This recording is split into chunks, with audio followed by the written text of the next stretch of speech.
amigos? ¿Cómo están? Muy buenas noches. Yo soy Esdras Chabot y esto es Dinero y Poder. José Antonio Meade finalmente será el candidato del PRI a la presidencia de la República. La comisión política de ese partido le dio luz verde a la solicitud del exsecretario de Hacienda para que este domingo se inscriba como precandidato. A partir del 14 de diciembre y hasta el 11 de febrero recorrerá todo el país para buscar el respaldo de la mayoría de los delegados. Mauricio González, Macario Esquetino, buenas noches. Buenas noches, Meade, to Meade or not to Meade, decía Zoé Robledo, un político más cómico que político, pero bueno, ahí está, finalmente sí fue Meade. El presidente engañó con la verdad, pues le tuvo que poner un alto a Luis Videgaray, que andaba destapando antes de que el presidente lo hiciera, y bueno, pues tenía que él hacerlo, era parte del ritual, de la liturgia priista, lo hace. El presidente vuelve a escoger candidato de acuerdo a lo que él ha venido manejando en su lógica, que casi en la mayoría de los casos le salió bien, de tratar de escoger candidatos que le resultaran ganadores. No le pasó así el año pasado en la elección de gobernadores, donde perdieron muchos, pero bueno, ahí parece que también hubo negociaciones que tienen que ver con política local, y ahí es donde uno termina perdiendo. José Antonio Meade es una figura que pues está ligada más que nada a esta visión, yo no diría de un candidato ciudadano, como se le ha planteado, sino a un pues técnico, un hombre reconocido por su honradez y su eficacia, y que, pues, habiendo participado en la administración Calderón, tiene apoyos importantes de gente panista, además los que no quieren estar en el frente, que lo apoyan de manera abierta, ya lo han dicho en distintos medios.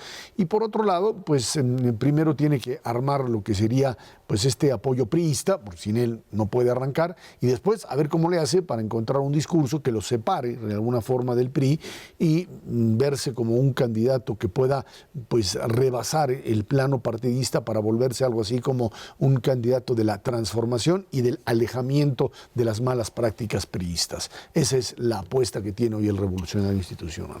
Sí, efectivamente. Yo recuerdo haber platicado con un muy alto funcionario del PRI que me decía que pues en realidad la apuesta que ellos tenían desde este año, todo este año, y sobre todo para 2018, es que el PRI tiene un voto duro, importante, 20, tal vez 25% del voto lo tiene controlado.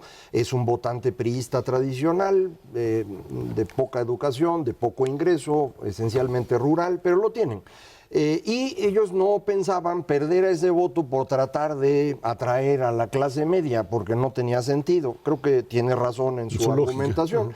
Y entonces lo que están tratando de hacer al nombrar como candidato al señor Meade es garantizar esta base priista y a eso sumarle un poco de voto que podría venir del PAN, como tú comentabas, de este PAN calderonista que está enojado con el señor Anaya, con el Frente y demás, se habían estado yendo, y que bueno, pues ahora esto le podría dar los, no sé, 5 o 6 puntos adicionales que necesitarían para competir en serio. Creo que es una buena apuesta, y viéndolo en esa perspectiva, Osorio Chong, por ejemplo, no le agregaba mucho al PRI, y creo que esa es la razón por la cual no es el candidato.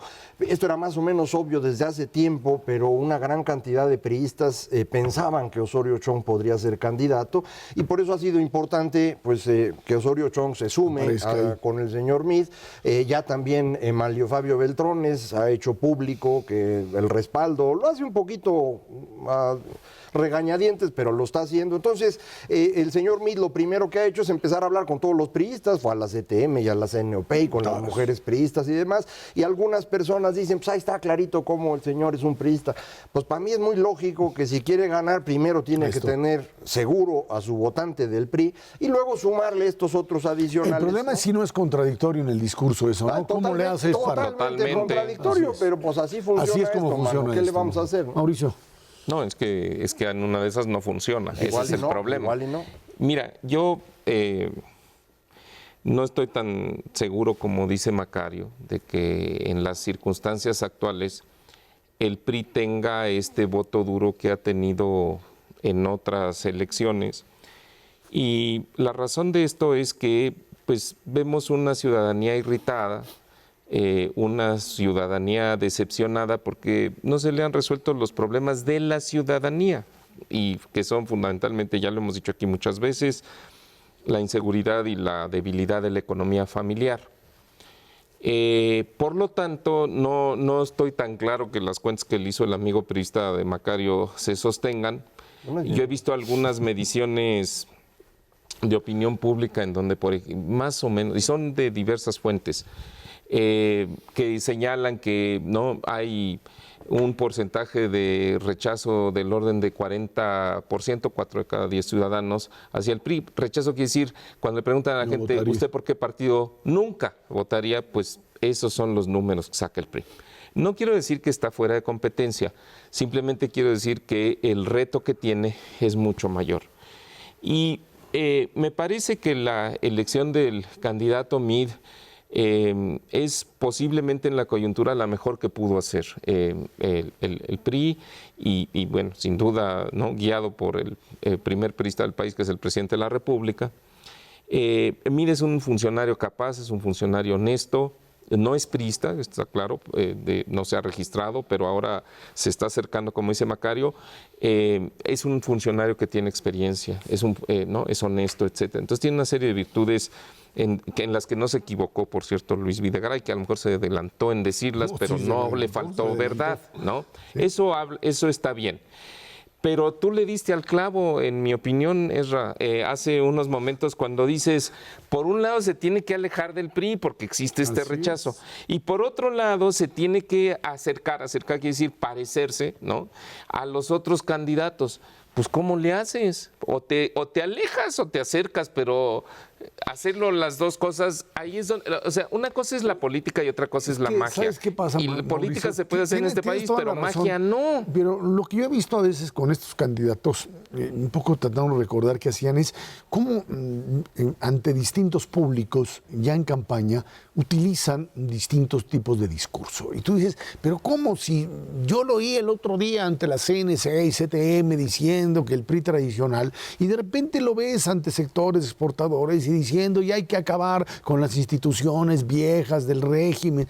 Es como si acaba de decir exactamente lo contrario. Creo que esta idea de ser totalmente coherente, pues puede ser no funcionar en el plano académico, en el plano del análisis político en medios, pero a nivel de la atracción del voto no estoy tan convencido de que no funcione. Y yo quiero añadir algo más a la estrategia, que creo que es lo que está buscando el PRI y por supuesto el gobierno federal. Es esta idea de atraer priistas y no priistas en esta situación medio esquizofrénica de dos discursos totalmente opuestos en un mismo proyecto, y por supuesto la fragmentación del voto.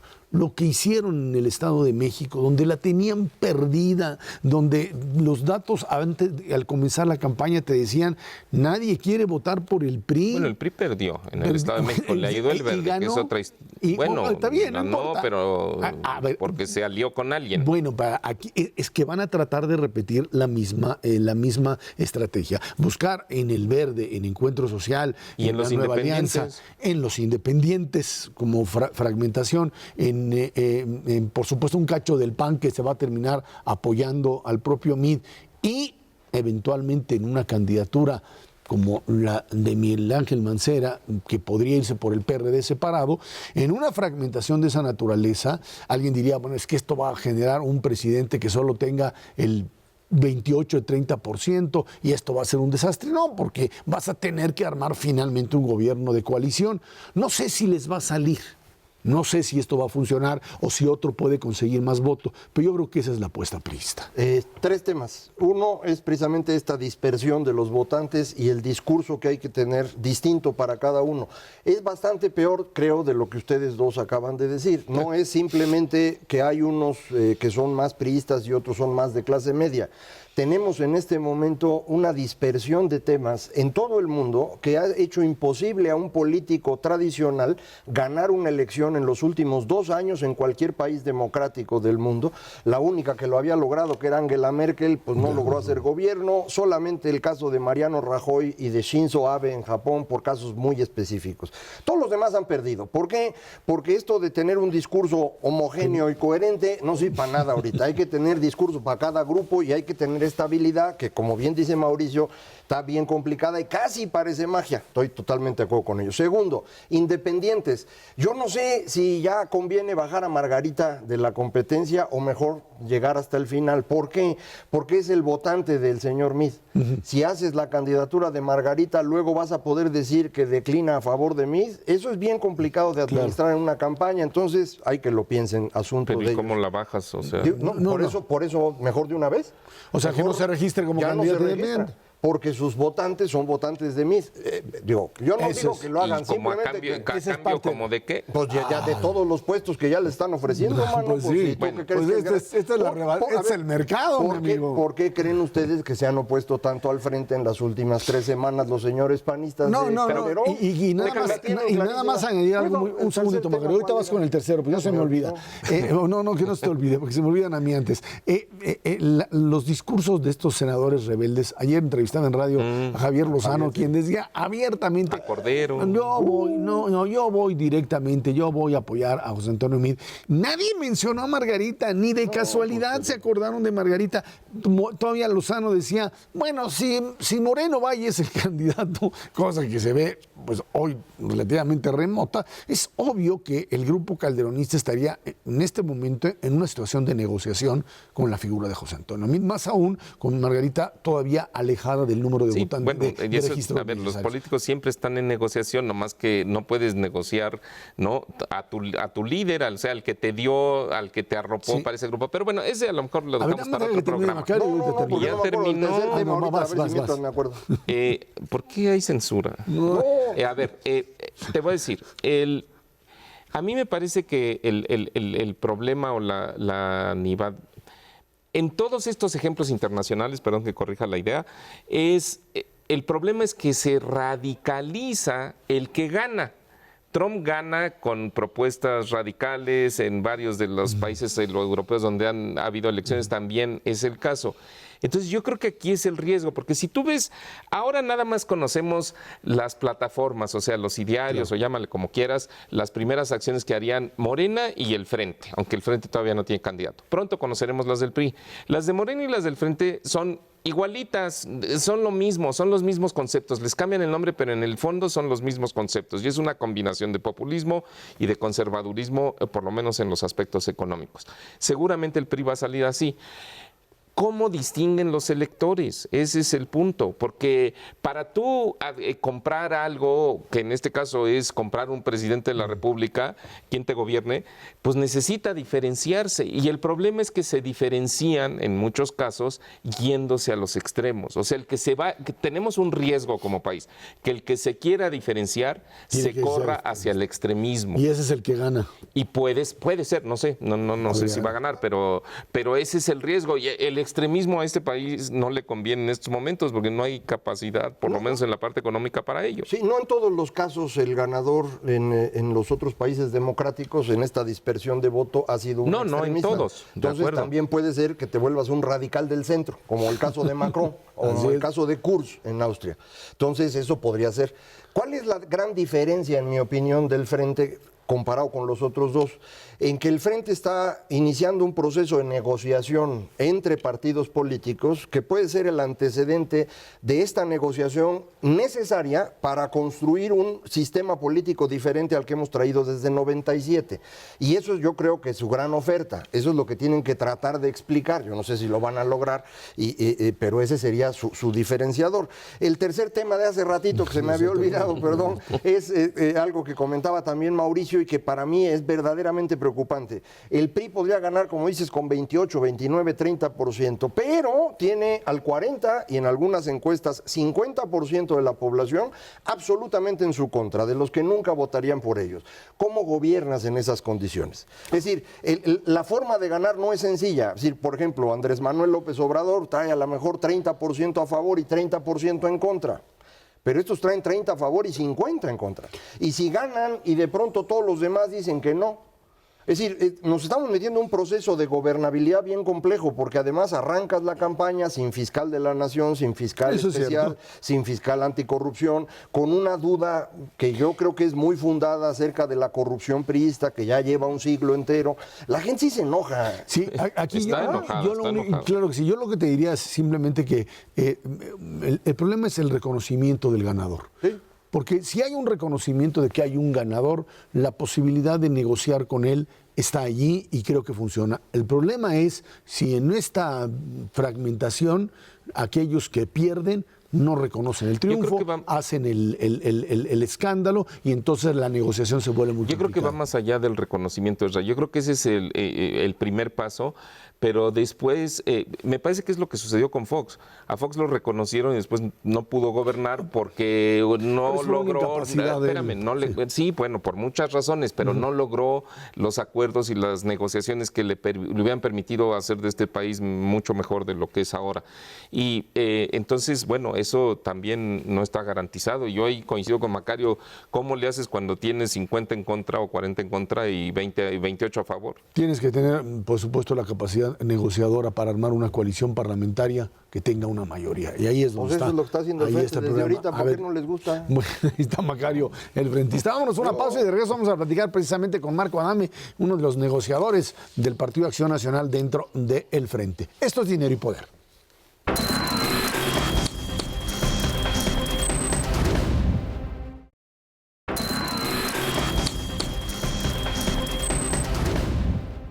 Se termina el plazo y los partidos integrantes del Frente PAN, PRD y Movimiento Ciudadano aún no definen el método para elegir al candidato presidencial. De diferentes tribus del PRD insisten en que el reparto de las candidaturas ha sido inequitativo y que Acción Nacional y Movimiento Ciudadano ahora sí se están agandallando, dicen, se quieren quedar con la mayoría. Nos acompaña aquí en el estudio de Dinero y Poder Marco Adame, negociador del Comité Ejecutivo Nacional del PAN, precisamente para el Frente. Marco, buenas noches, gracias por estar aquí con nosotros. Irra, un gusto. Gracias. ¿Qué tal? ¿Cómo estás? Buenas noches. Esta situación de un Frente Ciudadano que se atora, básicamente parecería ser en el tema primero del método de elegir a los candidatos y dicen ahora en el reparto. ¿En dónde estamos, Marco? Pues mira, se acaba el tiempo, pero no se acaba porque exactamente estamos en la etapa en la cual tenemos que definir esto antes del 13 de diciembre. De tal manera que aunque ha habido todo tipo de especulaciones e incluso una campaña para tratar de vender la idea de que el frente se atora o que no avanza, no, lo cierto es que hemos cumplido con puntualidad la etapa número 1 de constitución del frente no electoral, la etapa 2 de plataforma y plan de gobierno, y ahora estamos en la tercera etapa, ciertamente la más intensa, en donde se define método y también se resuelven las candidaturas, no solo la candidatura presidencial, sino también buena parte de las 3.400 candidaturas que están en juego en este proceso de manera simultánea. Ahora, en el tema del reparto ya comienzan a haber, pues dicen, diferencias. El tema de Enrique Alfaro en Jalisco, Movimiento Ciudadano, que pues no tiene, dicen, el control directo sobre determinados candidatos. Hay diferencias importantes en estados en donde parecería que originalmente el reparto estaba amarrado. Sí hay diferencias, Ezra, y son temas que estamos abordando en mesas políticas. Nuestra posición es que no habrá ningún tema que no podamos superar, reconociendo que hay sensibilidades locales, también una serie de aspiraciones legítimas que requieren de diálogo y de acuerdo, y estamos en ese proceso, de tal manera que en estos días, en estas horas, tendrán que irse llegando a las conclusiones necesarias, pero nada que tenga en riesgo la posibilidad de concretar este frente, incluidas las aspiraciones de algunos de quienes buscan la candidatura presidencial. A nivel nacional, la presencia que tienen los tres partidos que conforman el frente es muy distinta. Hay regiones en donde Acción Nacional pues tiene una presencia muy notoria, mientras los otros dos prácticamente no existen, y al revés, existen otros lugares en donde el PRD o Movimiento Ciudadano tienen mayor presencia. Para poder hacer estas negociaciones, me imagino que esto se está considerando, y por eso también es un proceso de negociación complejo, que, por ejemplo, pues no tienen que enfrentar ni en Morena ni en el PRI, en donde las decisiones pues son pues bastante más sencillas, ¿no? Dependen de una sola persona. ¿Creen que esto sea, digamos, anticipo, en caso de tener éxito, de la posible negociación de cómo deberíamos manejar este país a partir del próximo año? Bueno, En primer lugar, sí hay este elemento de complementariedad. Evidentemente, la fuerza de cada partido en distintos estados o regiones es distinta, pero al final se trata de que el Frente logre acumular la mayor expectativa y fuerza de triunfo para poder lograr el objetivo que nos hemos trazado. Ganar la presidencia de la República, tener una mayoría estable en el Congreso. Esto implica también las negociaciones para las candidaturas a senadores, a diputados, y poder integrar un gobierno de coalición que permita definir las reformas para el cambio de régimen. Es decir, sí nos anima la idea no solamente de tener buenos acuerdos para llegar unidos y tener alta competitividad en el proceso y ganar las elecciones, sino también la posibilidad de tener el respaldo en el Congreso para definir los cambios de fondo que el país necesita. Y esos no van a venir de un sistema vertical cerrado que por dedazo define a su candidato, o de una idea de cambio ilusorio, disruptivo en el país, desde una posición donde alguien es dueño de un partido y desde ahí define todo. Nosotros estamos apostando por un método democrático, de construcción, de acuerdos. No está sencillo, pero lo vamos a lograr y en eso estamos en estas horas y días. Oiga, señora Adame, nomás que ese método, efectivamente, como usted dice, pues los plazos se acortan, el 13 de diciembre ya está muy cerca, y ese método se ve muy, muy oscuro, se ve, bueno, más bien no se ve, yo diría que le cayó un banco de neblina ahí, porque se ha mencionado de todo. Se ha mencionado que puede basarse en encuestas, que puede basarse en debates, que puede basarse en exposición a medios, pero a fin de que está bien, ¿no? Digo, se vale y qué bueno, ¿no? Entre más información para los ciudadanos mejor, pero a fin de cuentas, ¿cómo se combinarían todas estas cosas? Porque se habla de método, pero no se explica en qué consiste ese método. Y pues a 13 días de distancia uno quisiera pensar que sí ya tendrían algo más concreto, ¿no? Pues sí, sí hay algo que se ha ido avanzando y no está tan nebuloso como parece. La verdad es que sí hay una muy buena campaña para hacer pensar que no hay acuerdos, que las ambiciones o los proyectos personales van a descarrilar esto. Nada de eso. ¿Qué tenemos ya definido? Al interior del PAN tenemos una ruta que se marca por los estatutos. El partido, en la eventualidad de que haya o no haya frente, siempre definió con anticipación que habrá un método interno, un método de competencia interna. Pero también es cierto que en cuanto se concrete la coalición, ahí se definirá un método para elegir el candidato del frente. Entonces, no puede ser bajo la lógica de un acuerdo popular. Tendrá que haber un método del que estamos platicando, mixto, se ha dicho, donde distintos factores se combinen para llegar a una decisión. Tal como lo hemos hecho en algunas alianzas previas, por ejemplo, en la de Chihuahua. Yo participé en la comisión para integrar la candidatura de Chihuahua y ideamos un método novedoso que tomó en cuenta varios aspectos para definir quién tiene la mayor potencia electoral. Así que no tengan duda de que vamos a construir ese acuerdo, estamos en él, pero también hay que reconocer que estos acuerdos se van armando por aproximaciones sucesivas, paso a paso, y una vez que esté definido totalmente, lo daremos a conocer. Al respecto, ahorita acabas de mencionar algo que es muy interesante. Yo entiendo que para el PRI o para Morena, pues atacar al frente sea algo natural, es la competencia política. Y también entiendo que al interior de estas negociaciones del frente, pues haya muchos golpes por personas que pues tienen también ambiciones legítimas y pues están buscando a ver si logran acomodarse.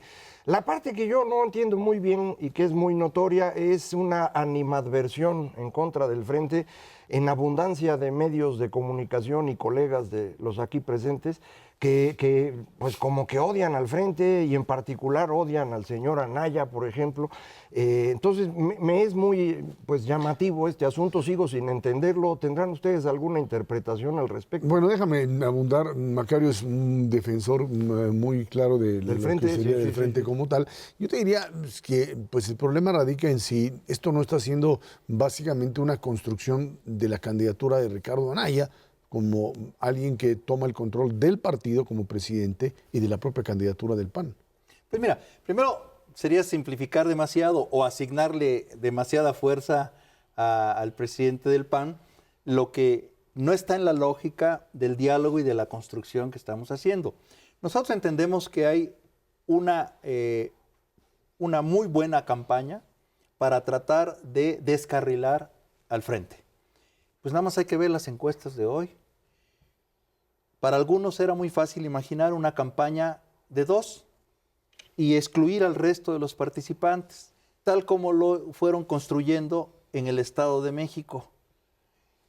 Y nosotros creemos que la alternativa es darle toda la potencia al frente y que entre a una contienda de tercios con distinto tamaño, con distintas posibilidades, pero al final muy competida, y donde esta incertidumbre que hay se resuelva en la campaña y con el voto de los ciudadanos. No hay que olvidar que casi un 30% aún no decide su voto.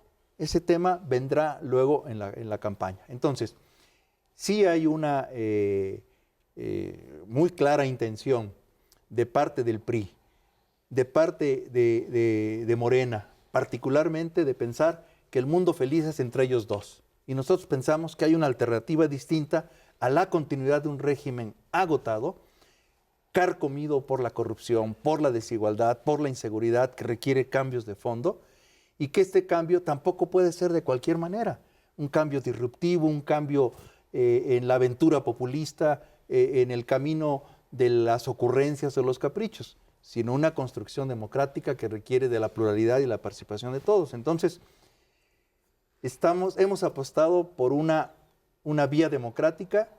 Construir esos acuerdos no es sencillo, pero es lo que más favorece la posibilidad de integrar una opción que represente los intereses de los ciudadanos. Y en eso estamos. El costo de la ruptura, porque bueno, se habla de que en una de esas Mancera podría decidir ir con el PRD solo, el frente pues partirse. ¿Están calculando lo que esto les costaría? Mira, hemos tomado en consideración todas las posiciones, todas las opiniones y también los riesgos. Pero debo decir que el ánimo que prevalece es de concretar la coalición y presentarla en tiempo y forma. Esa es nuestra apuesta. Las aspiraciones, incluidas las de Miguel Ángel Mancera o de cualquier otro aspirante, pues son legítimas, están a la vista y habrán de definirse en el método que se determine. Entonces, aunque existen estas posiciones que pueden generar cierta tensión, de repente la natural inquietud de cómo resolver esto, nosotros hemos apostado por un método democrático y por un acuerdo que ponga por delante los objetivos del frente que ya están definidos, y yo espero que exista la generosidad de todos los actores que aspiran a la candidatura presidencial a ser parte de un método democrático y de un acuerdo final que nos dé competitividad y solidez para ganar las elecciones como lo estamos pensando. Esa es nuestra posición. Usted habla que el frente, el propósito principal del frente es constituir una alternativa. Una alternativa quiere decir, bueno, pues que los electores decidan y vean si el frente les ofrece algo mejor. Claro. Y yo creo que en México la política electoral siempre tiene un sesgo heredado de décadas y nos fijamos más en las personas que en lo que las instituciones políticas le quieren hacer por los ciudadanos.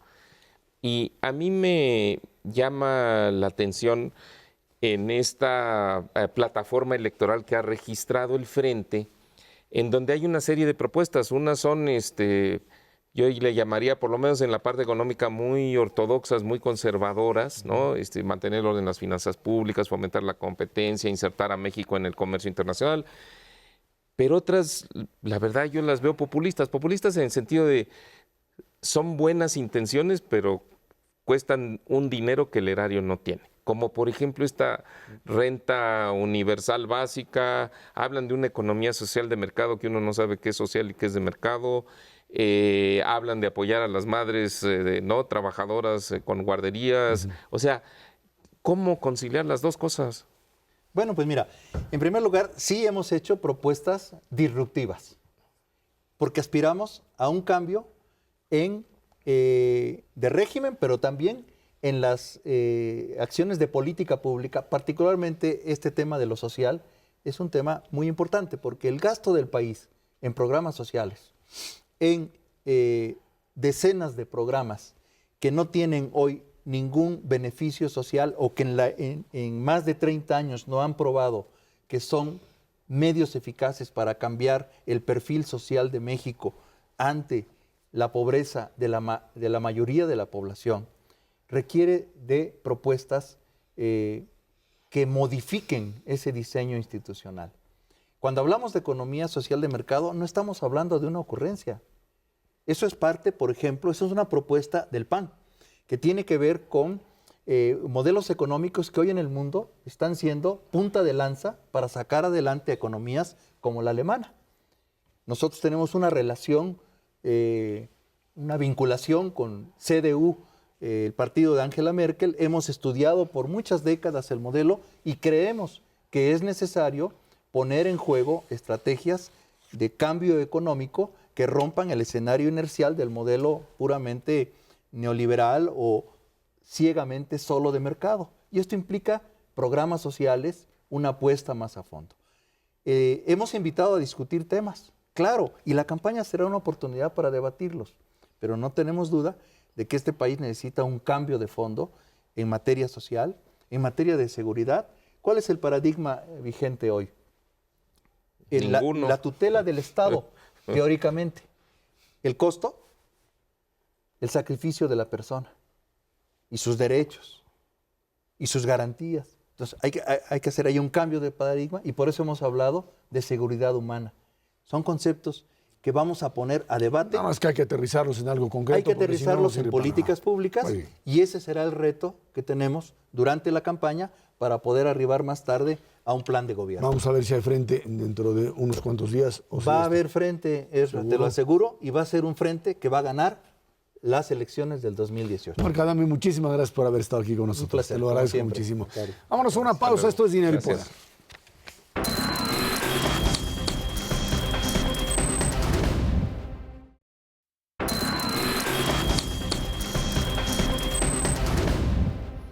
La economía del país se contrajo 0.3% en el tercer trimestre del año, confirma el INEGI. Según cifras definitivas del instituto, la economía nacional se vio afectada por los desastres naturales de septiembre. A tasa anual, la expansión fue del 1.7%. En este escenario, la Secretaría de Hacienda informó que mantiene su previsión de crecimiento para 2017 de entre 2 y 2.5%. La Organización para la Cooperación y el Desarrollo Económico dijo que México crecería más, 2.4%.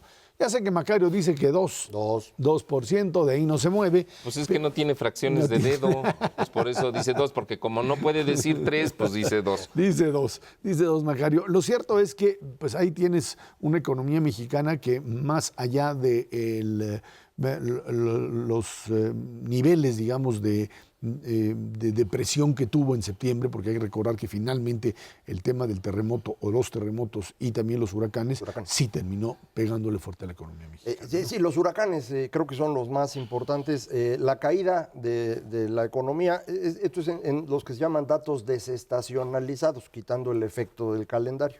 Comparan contra el segundo trimestre y hay una caída de 0.3% que equivale más o menos a 56,000 millones de pesos. De estos pesos desestacionados de 2013, no piense que son los pesos que uno conoce. El petróleo cayó durante ese trimestre 48,000 millones. Es decir, prácticamente toda la caída se debe al tema petrolero, por la caída que viene sufriendo desde hace rato, pero sobre todo porque durante el mes de septiembre los huracanes en Texas impidieron el funcionamiento de buena parte de las refinerías en ese país, que son las que funcionan para nosotros, incluyendo la de Pemex, pero las de otros también, y no se pudo vender y demás. Entonces nos cayó la producción de 1.900.000 barriles a 1.700.000 barriles. Esto explica prácticamente todo el fenómeno. Ya en el mes de octubre la producción de Pemex otra vez está en 1.900.000, entonces ahí vamos a recuperar ese cachito. El otro pedazo que puede tener que ver con el fenómeno de los desastres naturales es la caída en consumo por el terremoto, pero ahí yo no te sé decir, yo no sé, Mauricio a lo mejor tiene una visión más completa, no estoy seguro de cuánto de lo que cae el consumo en ese trimestre se debe al terremoto y cuánto es ya un fenómeno de un plazo más largo y estamos perdiendo la dinámica que ya traíamos. No sé ahí pues exactamente qué está ocurriendo y creo que pues no lo vamos a saber sino hasta dentro de unos meses, ¿no? Hasta que conozcamos las cifras de octubre, porque hasta ahora solamente sabemos las de septiembre, pero hay algunos indicios que no tienen que... A ver, las manufacturas aparentemente no sufrieron con los terremotos, afortunadamente. Lo que pudo haber sufrido es la economía de los servicios, sobre todo el comercio y el transporte. Eso sí se desarreglaron completamente durante un par de semanas, pero bueno, pueden tener un efecto económico importante. Sin embargo, eso pues previsiblemente es transitorio. La economía ya venía en una pauta de desaceleración, pero es una desaceleración moderada, eso no debe de sorprender a nadie. Yo hago las cuentas de manera distinta a Macario, pero llego a las mismas conclusiones para que veas la versatilidad de los economistas. Y es la siguiente. Conocemos de parte del INEGI la producción, el indicador global de la actividad económica, que es como un PIB mensual. Septiembre, el IGAE aumenta, o sea, la economía sigue creciendo, nomás que crece a menor ritmo, 0.9%, o sea, menos de un punto porcentual comparado con septiembre del año pasado, del 2016.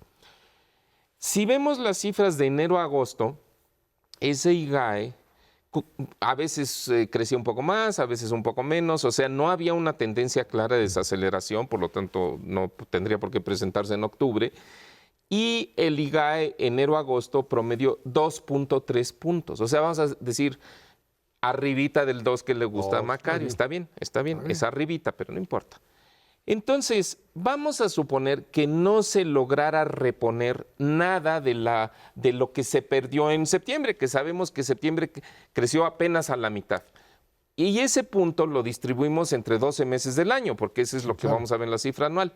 Vale menos de una décima, que es lo que siempre dijimos aquí. Entonces, todo apunta a que la economía va a crecer efectivamente arribita del 2. O sea, no hemos cambiado nada de lo que se ha dicho aquí en este programa desde hace varias semanas. La economía está entrando en un cambio de composición de actividad económica. Se está desacelerando un poco el mercado interno. ¿Por qué? Porque la inflación le ganó la carrera a los salarios. Los salarios han aumentado en promedio, los de mercado 4.7% y la inflación está en 6 o será arriba del 6 en promedio en el año. Consumo. Entonces, bueno, si la gente no tiene el mismo poder de compra, pues es natural que el consumo no se fortalezca, más bien que se desacelere. Y por contra, las exportaciones siguen creciendo al 9.7%, al 10% en dólares, medidas en dólares, en los primeros 10 meses del año. Ahí ya tenemos cifras de octubre. Entonces, eso es más los esfuerzos de reconstrucción, más la inyección de recursos que va a llegar por ser año electoral en el gasto público y en el gasto electoral, hacen prever que el año entrante la economía del 2018 va a crecer 2 y cachito, para que Macario quede contento. Sí, yo creo que esta estimación de 2 es muy práctica porque eso es realmente el comportamiento de México desde 93, con las dos caídas grandotas de 95 y 2009 y las recuperaciones posteriores. Pero si quitas eso, 2% es una muy buena estimación y es un muy buen crecimiento, ¿eh? Es decir, yo entiendo que todos quisiéramos crecer al 5 o al 7, pero en el largo plazo ese 2% es una cantidad muy relevante. Pero había que nada más ahí que precisar que las caídas brutales, fuertes, dramáticas están en estos estados petroleros. Sí, ahí sí. No, y en Oaxaca y en Chiapas también. Etcétera. Y el crecimiento brutal de la economía es en el exportadora. centro norte. Sí, eso sin duda. Cosas que no ves en ningún otro. Es otro país. Por supuesto. El norte de México crece como si fuera Asia, el sur de México crece como si fuera África. Estoy mintiendo, África crece más rápido. Así es. Están estancados. Y a mí me sigue preocupando muchísimo Estado de México y Ciudad de México, economías inmensas que no se están moviendo bien, man. Eso tiene que ver, dicen algunos, también con toda una estructura industrial, comercial, que no tiene capacidad de rehacer, exactamente, de removerse. Sí se mueven, pero no a la velocidad que tendrían que hacerlo al vincularse, o más bien al no vincularse con la otra parte, la parte del norte. Vamos a una pausa y de regreso hablamos con ustedes realmente de manufactura, la parte que sí se mueve en este país. Esto es Dinero y Poder.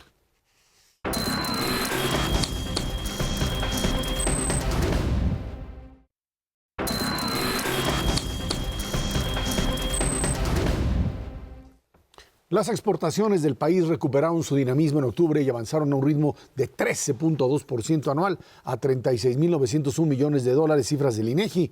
Fueron impulsadas principalmente por las ventas al exterior de la industria manufacturera, que crecieron 12.6%. Las exportaciones automotrices se aceleraron 18.8% y las manufactureras no automotrices 9.5%. En lo que va del año, las exportaciones mexicanas acumulan un monto de 336.189 millones de dólares, casi 10% más que el mismo periodo 2016. Lo que decías, Mauricio, algo que pues no le digan a Trump, por favor, que nadie le mande, que el INEGI no le publique esos datos o se los mande, porque se va a enojar y ya ven que luego se enoja y empieza a hacer cosas que no nos van a ayudar.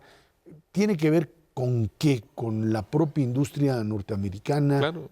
Tiene que ver ojalá que se enoje, pero consigo mismo, así que se entretenga un rato con él solito. Pero bueno, sí, tiene que ver con dos factores, Israel, el dinamismo del sector exportador. Hay que recordarle a la audiencia, en el 2016 las exportaciones no petroleras prácticamente no crecieron. No. Y en este año las exportaciones petroleras están creciendo inclusive como por ahí cerca del 20% en dólares. Todo es en dólares. Petroleras, las petroleras están alrededor del 20%, un poquito encima de eso, los primeros 10 meses del año, o sea, ya es todo el año, ¿no? Sí.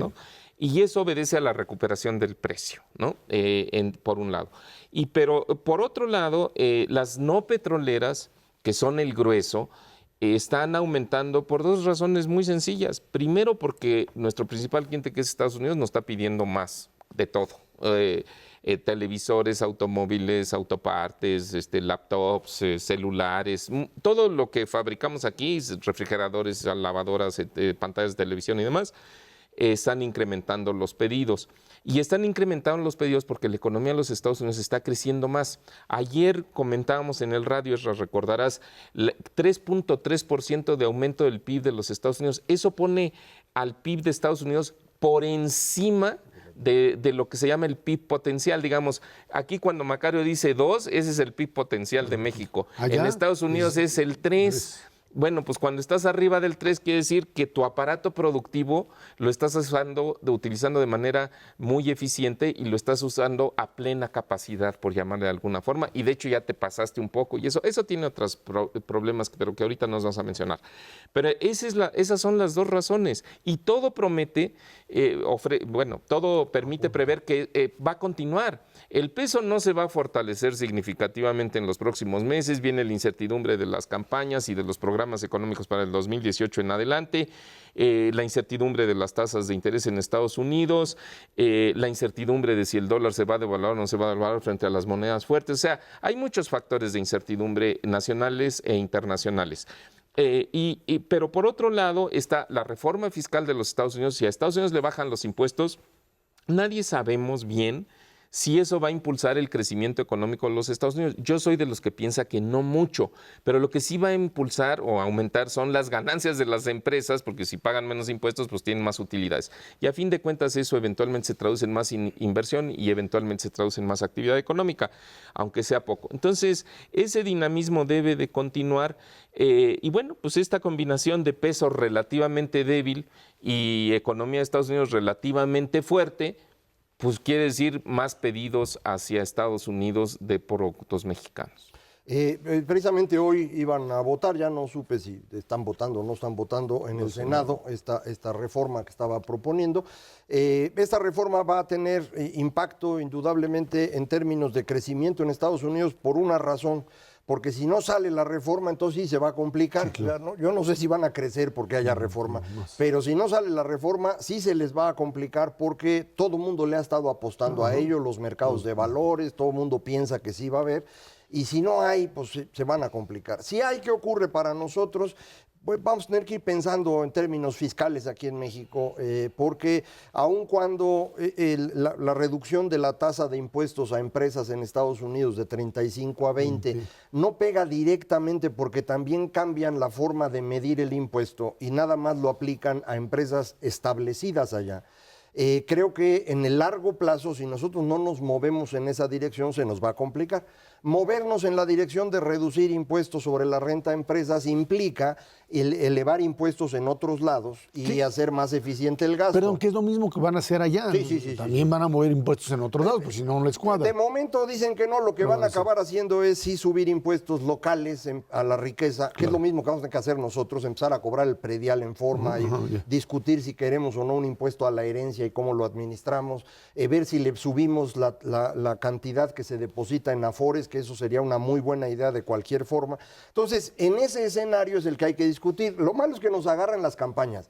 Y entonces en las campañas ningún candidato en su sano juicio va a decir que va a hacer este tipo de ajustes. ¿No? Si acaso va a decir que va a bajar el impuesto a las empresas para generar empleo. Eso a lo mejor sí lo dicen.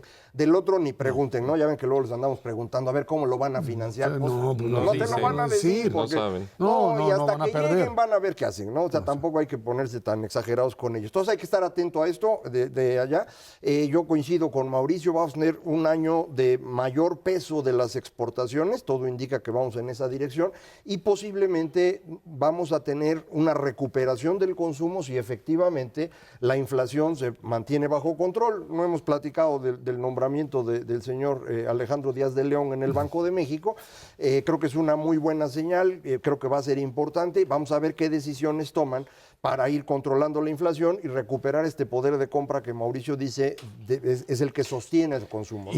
Pero Mauricio, y ahí nada más añadir que el tema, que es parte de la discusión que teníamos con Mauricio de cuánto van a aumentar salarios contractuales el próximo año, va a ser fundamental para los dos temas, para recuperación de salario real, por supuesto, y también para presión inflacionaria. Sí, déjame comentar sobre el tema de la reforma fiscal en los Estados Unidos, porque he escuchado y he leído comentarios, me parecen un poco exagerados, la verdad, de que si Estados Unidos baja el impuesto a las empresas, ese es un peligro mayor para México, porque como aquí se ve difícil que suceda algo así, pues entonces se reduciría drásticamente la inversión extranjera. Eso yo creo que no tiene mucho fundamento. Me parece, como digo, exagerado. Y te voy a decir por qué, entre otras razones, porque hay varias, pero la principal es quizás la siguiente. Las empresas extranjeras que invierten en México, que son fundamentalmente inversiones en el sector manufacturero y en el sector financiero, entiéndase, manufacturas y bancos. Esas empresas operan en nuestro país con márgenes de utilidad más altos que los márgenes de utilidad, o sea, de ganancias con los que operan en Estados Unidos. Claro. Entonces, efectivamente, si hay una disparidad fiscal y allá les cobran menos impuestos a esas empresas y aquí les cobramos más, si nada más que aquí les cobramos más sobre una base de utilidades mayor. Por supuesto que no van a ganar lo mismo esas empresas, pero de ahí a que decidan ya no venir a México o peor aún, trasladar sus inversiones de aquí para allá, mira, pudiera ser en algún caso específico, pero a nivel general ni remotamente. ¿Y sabes por qué además? Porque la pregunta que se hacían muchos cuando escuchaba esta discusión en canales de televisión norteamericana es ¿qué van a hacer con ese dinero allá? O sea, bajo el principio de que está bien, una reducción fiscal les da una mayor liquidez, tienen más dinero, pero invertirlo en Estados Unidos no les da ese dinero, no les da una ganancia adicional. Y este es un punto fundamental para decirle, está bien, puedo retirar ciertas utilidades para dar dividendos, para repartir, pero para reinversión, simple y sencillamente la economía norteamericana no me da para eso. Yo hice unos cálculos hace un tiempo de las inversiones que tienen las empresas, las reinversiones de utilidades, o sea, de dinero que ganaron en México, empresas estadounidenses entre 2010 y 2017. Esos datos los publica el Banco de México, son confiables. Y me da un monto de alrededor de 40 mil millones de dólares. Entonces, claro, si ves la cifra, te asustas porque dices, en esas se los llevan. No, pero reinvertir en México, ¿qué quiere decir? Reinvertir, no lo reinvierten abajo del colchón, las empresas no operan con colchones.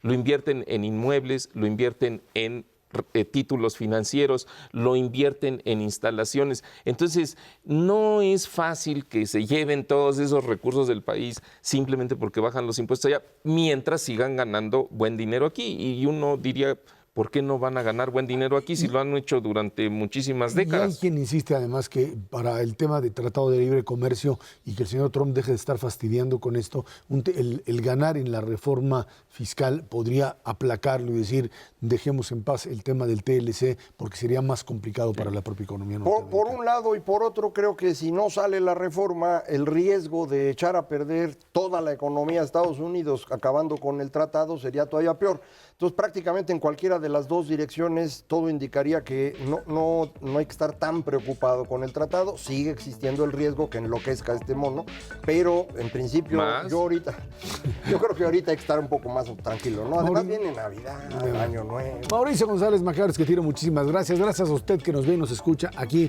en Canal 11 todos los jueves a las 10 de la noche. Y en El Poder estamos en la radio, Noticias MBS en el 102.5 del FM de lunes a viernes de 5 a 7 de la noche. Por nuestra parte, muchísimas gracias y muy buenas noches.